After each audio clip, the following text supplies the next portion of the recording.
Ellen DeGeneres is the host of the easily most popular daytime talk show in recent history, beloved LGBTQ+ icon, and someone whose motto of "be kind" set a standard, well, until 2020 came along and many people spoke out about Ellen and her executive producers.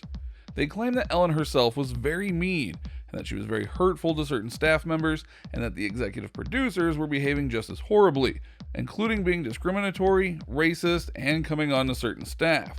But while they were severely punished, Ellen was not. Allow us to show you how Ellen DeGeneres has gotten away with her actions. Be sure to like the video and subscribe to the channel. Just a reminder about our new giveaway. We're giving away the new iPad Pro or the new iMac Pro. The choice is yours. All you have to do is watch the full video, leave a like, comment the keyword hidden in the video, and make sure you're subscribed. It's that simple. Number 6, a recap of Ellen's 2020. One of the great ironies of this situation is that before February 2020, things for Ellen were going great as they could go. We mean that honestly. She was still the beloved hallmark of the daytime talk shows, and she was going strong enough in her 17th season, despite some lower ratings at certain points. But then the pandemic hit, and everyone got thrown for a loop, including Ellen. She decided to host her show from home, which was fine in context because other hosts were doing the same thing, but in a wrongful twist, she decided not to keep her staff alerted to their own situation in terms of hiring and work and pay as the pandemic went on, and even hired non-union staff to work on her show from home because they cost less. While that situation was eventually resolved, it did spark a lot of things about Ellen, including the question of, if she was so kind, why would she do that? This in turn brought forth past complaints about Ellen, including one from 2018, which stated that Ellen treated her employees like peasants. Furthermore, certain celebrities came forward and noted that in their time on Ellen, they saw her colder nature firsthand and were even shocked at how different she was backstage. As this started to mount, more staffers, past and present, came forward to note not just Ellen's behavior, but the behavior of her executive producers, whom apparently treated African American workers like dirt, used racist phrases in front of them, didn't care about their opinions on things the show did that were racist, and then punished them for speaking out.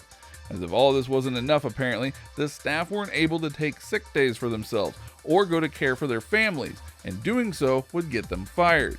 That was just some of the allegations, and they got deeper, darker, and stranger as the year went on. So yeah, not the best 2020 for Ellen. Number 5, the fallout. So what happened next? Well, after the various complaints came forward, Ellen, at first, did nothing. A source close to her said that she thought it was just sour grapes and that everything would blow over, but it most certainly did not. Eventually, the executive producers came forward and gave an apology and stated that they were heartbroken if even a single person had a bad day on set. Which, if you can't tell, is a very disingenuous thing to say because lots of people have at least one bad day at work. It's inevitable. Ellen eventually came forward with a written apology of her own and stated that she was sorry to the staff for not being better and not better handling the executive producers. She even noted that Warner Media had begun an internal investigation to ensure that things got worked out. Sure enough, the 3 executive producers implicated in the racist behavior were fired, not just from the Ellen Show, but all other shows that were associated with their brand. New producers were hired, and Ellen got off scot-free. Oh, but she did have to make one more apology. Number 4, the live apology. Very recently, Ellen got to do the premiere of the 18th season of her show, and because of slightly better conditions, she was able to do it on her Ellen Show set with a virtual audience and certain social distancing guidelines. It was there that she spent 7 minutes talking about what happened over the last several months, apologizing for what happened, and saying that she needed to do better and that this was a new chapter in the life of the Ellen Show. After that, she started cracking jokes and getting on with life anew. Can you see the problem with that? Yeah, many others did too. Number 3, the reaction to the apology. While many people were taken in by the apology of Ellen's mainly diehard fans who feel that she had done enough to redeem herself, others weren't so fooled. Most of all were the people who noticed that the monologue that contained the apology had a lot of jokes and deflection, and hardly felt like an apology at all at times. Not only did Ellen turn our traumas into a joke, she somehow managed to make this about her, one former employee said. When she said, "Oh, my summer was great," and that was supposed to be funny, I thought, it's funny that you had a rough summer because everyone was calling out all of the allegations of your toxic work environment and now you're the one suffering? Another former employee said. They raised good points, and that honestly shows how Ellen was able to get off because they used the executive producers as scapegoats and had Ellen slide around an apology so that it made it clear that she honestly had done nothing wrong, even though she absolutely did. And one current employee even noted that the apology was intentionally delayed until the season premiere for a very basic reason. It's always tactical, the employee said. The average person will listen to it and make their own choices, but what people don't always take into account is that information is power, and she's sharing it now because it's for premiere week, and it's to get viewers back, and that just feels the opposite of what this message is about. Exactly. So given all of this and how Fallout is still continuing, Number 2, how is she allowed to get away with this? As we alluded to earlier, there were a lot of accusations brought against Ellen for her treatment of staff, to her not sticking to staff schedules, to not acknowledging certain things about the staff, and so on. Yet all she had to do was apologize and move on without punishment. How could the Warner Media internal investigation not find enough to punish her for what she had done? The simple answer is greed and politics. There's little doubt that the executive producers did worse things than Ellen, who, to be clear, was not accused of racism or discrimination, just terrible behavior as a boss. So in the minds of Warner Media, it was much easier to get rid of them than to punish Ellen.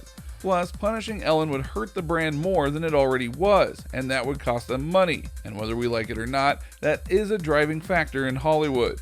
And for proof of this, look at the fact that their internal investigation featured only talking to 100 employees, both past and present, when by Ellen's own admission, there are more than that working on the show right now, yet they only talked to that select few. Also, they noted that they didn't find any significant proof on either matters involving Ellen, because of course they didn't. They didn't want to. And one employee even noted that when they were interviewed by this, they were just told to tell their story and leave. It was like, tell us all the most fucked up things that happened to you for the investigation. And now that we've written it all down, see you later. They added, it just feels like there's no ending to this for people who came forward and said things that happened to them and reopened these wounds and rehashed these memories. And that's terrible. And yet it's a perfect indicator of what is going on in Hollywood both now and in the past. Number 1, the famous versus the not. If you really want to know how Ellen got away with it, the answer is she's famous and is worth more to Warner Media than the staff who got hurt by her were. Again, yes, she did not behave in a way that was racist or stuff like that, but when you have a boss berating people, telling people to not talk to her or even look at her, that's a problem, and it apparently got a lot worse than that. Yet because of her fame, she gets a lot of support from those in power and those that know her. Don't believe us? Well, after the various allegations came out, loads of celebrities came forward and showed their support of Ellen, even though they said they believed the accusers at times. So how does that work? And some celebrities who were 100% impartial even noted that they had heard about these horrible stories about Ellen. Yet because she treated certain celebrities nicely, they're going to support her? This is a classic Hollywood trope. Protect the stars, bury the staff. This is what caused the Me Too movement and calling out things like the casting couch and more. We should be beyond this, but we're not.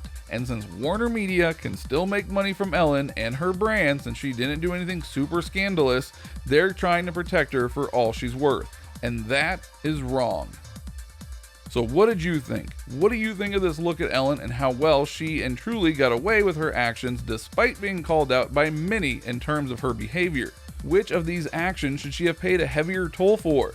Do you think that Warner Media was honestly just trying to save their cash cow? Let us know in the comments below. Be sure to subscribe, and we'll see you next time on the channel. Just a reminder about our new giveaway.